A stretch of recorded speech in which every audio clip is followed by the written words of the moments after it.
حضرت عمر فاروق رضی اللہ تعالیٰ عنہ رات کا وقت چہرے پہ نقاب ڈال کے گلی میں گھوم رہے تھے. میں بھی گلی میں نکلتا ہوں, آپ بھی نکلتے ہیں, لیکن مقصود یہ ہے کہ ذرا پتہ کریں باہر کی ہوا کیسی ہے. مقصود یہ ہے کہ پتہ کریں کہ آج برگر کس دکان کا اچھا ہے, معلومات کریں کہ محلے کی سیاست کس رخ جا رہی ہے. وہ بھی نکلتے تھے, لیکن مقصود یہ نہیں تھا. مقصد سمجھ گئے تھے نا, وہ اس لیے نکلتے تھے کہ پتہ کروں کوئی دکھی تو نہیں, کوئی تکلیف میں تو نہیں, کوئی آزمائش میں تو نہیں. دیکھیں نا, کام وہی ہے, میں بھی کرتا ہوں, آپ بھی کرتے ہیں, ساری دنیا کرتی, لیکن وہ ایکم احسن عملا, کردار کس کا ستھرا ہے, ذہن کس کا اونچا ہے, ذوق کس کا بڑا ہے. زندگی وہ بھی بتا گئے, ہم بھی گزار رہے ہیں, لیکن وہی کمزور باتیں اور وہی روایتی گفتگو اور وہی لب و لہجہ اور وہی دنیا داری کے مخصوص ہی ہماری گفتگو, فلاں کیا کر رہا ہے, کہاں پہنچ گیا. اگر پیسے کسی نے نہیں کمائے تو کہاں نکھٹو ہے تب نہیں کمائے, اور اگر زیادہ کما لیا تو کہنے لگے ایک نمبر طریقے سے تو نہیں کمائے جا سکتے, یہ کوئی غلط رستہ اختیار. گفتگو ہے بس, نشستن گفتن برخاستن. تو اعلیٰ کام, اعلیٰ کردار ان لوگوں, حضرت عمر گزر رہے تھے تو غلام ساتھ تھا. ایک شخص کو دیکھا کہ مدینے کے باہر خیمہ لگایا ہوا ہے. بھئی خیریت ہے, یہاں خیمہ کو لگایا؟ کہنے لگا امیر المومنین سے ملنے آیا ہوں, رات ہو گئی تھی تو سوچا یہیں قیام کر لیتا ہوں, صبح ان سے ملوں گا. تو فرمایا اندر کسی کے درد سے کراہنے کی آواز آتی ہے. کہنے لگا میری بیوی ہے اور بچے کی ولادت کا وقت آ گیا, تکلیف میں. حضرت عمر دوڑے گھر گئے, اپنی اہلیہ سے کہنے لگے نیکی کمانے کا ارادہ ہے؟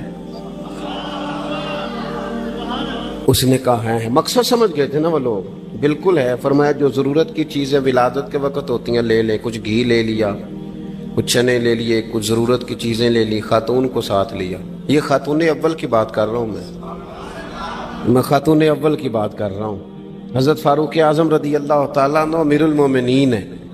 حضرت عمر نے اپنی اہلیہ کو ساتھ لیا, جہاں وہ شخص تھا وہاں آئے. اہلیہ نے حضرت عمر کے ذمہ کام لگایا, آگ جلا لیں, یہ تیل لے لیں, فلاں فلاں چیز گھی میں ڈال لیں, بنانی شروع کر دیں. فاروق اعظم نے ہاتھ کے اندر پکڑا ہوا برتن, چمچہ, ڈوئی بھی آخ لی دے, پنجابی ہے نا ہم, تو وہ کام کر رہے ہیں, چلا رہے ہیں, آگ جلا رہے ہیں. خاتون اندر ڈیوٹی کر رہی. تو وہ شخص جو تھا نا جس کی بیوی تھی, وہ کہتا ہے میں 2-3 دفعہ کا غلام ادھر آ, فلانی چیز بتا. میرے ذہن میں یہ تھا کہ امیر المومنین نے کو بندہ کھڑا کیا آنے جانے والے مسافروں کا خیال کرے. میرے سے 2-4 دفعہ میں نے اپنے لفظوں میں بات بھی کہہ دی, لیکن جب اندر میرے بچے کی ولادت ہوئی تو اندر سے میری بیوی بولی اور حضرت عمر کی اہلیہ بولی, اور بول کے کہنے لگی امیر المومنین مبارک ہو, آپ کے دوست کو رب نے بیٹا دیا ہے. وہ شخص کہتا ہے میں باہر کھڑا تھا, وجود تڑپ گیا, آنکھیں برس پڑی. کبھی نہیں رویا تھا پر کیفیت عجیب بن گئی. کوئی تقریر نہیں سنائی, کوئی اعلیٰ شعر نہیں انہوں نے پڑھا. میں نے جوں لے کر ان کے سر سے پاؤں تک دیکھا. میں نے کہا یہ وہی شخص ہے جس کا نام لے تو کیسر و کسرا کانپ جاتے ہیں, یہ وہی شخص ہے. میں نے جمعے میں کہا تھا کہ روب کپڑوں کا نہیں ہوتا, روب تو دیانتداری کا ہوتا ہے. ہاں, بڑا مال کما کے لوگوں نے بنائی ہوتی ہے کار کوٹھی, تو بندے کھڑے ہو کے کہہ دیتے ہیں 2 نمبر طریقے سے آیا ہے. اور 13ویں-14ویں گریڈ کا ملازم ہو تو اس کے سامنے بہت بڑا افسر ڈر رہا ہوتا ہے, یار بندہ دیانتدار ہے, یہ رشوت نہیں لیتا, سفارش نہیں مانتا, یہ میرٹ پہ کام کرتا ہے. تو روب تو آپ کی دیانتداری کا ہے, آپ کی سچائی کا ہے. اپنی زندگی میں جو لوگ مقصد سمجھ گئے, مقاصد پا گئے, کچھ کر گئے, ہم ذرا الجھ گئے ہیں. پہلے اتنا شاندار مکان بناتے ہیں, پھر مرنے کو کس کا دل چاہے. اتنی محنت کر کے جو ہے وہ کوٹھی بنائی ہے, تو اب چھوڑ کے کون جائے. وہ تیار بیٹھے تھے. انہیں نبی کریم نے کہا تھا کن فی الدنیا کانک غریب نو عابر السبیل, تم نے مسافروں کی طرح رہنا ہے. او میرے بھائی, کبھی دیکھا ہے ایئرپورٹ پہ مسافر لڑتا ہو کہ میں نے یہ جگہ خریدنی ہے؟ اسے پتہ ہے کہ ابھی فلائٹ آنی ہے, میں نے تو چلے جانا ہے. ریلوے اسٹیشن پہ جو جگہ ہوتی ہے وہ خریدنے کے لیے لوگ رٹا نہیں ڈالتے, انہیں پتہ ہے پہلی ٹرین سے چلے جانا ہے. بس سٹاپ پہ جھگڑے نہیں ہوتے کہ یہ کرسی میری ہے, جانا جو ہے مٹی دیں تے مٹی رہنا ہی. ایویں کا دی بلے بلے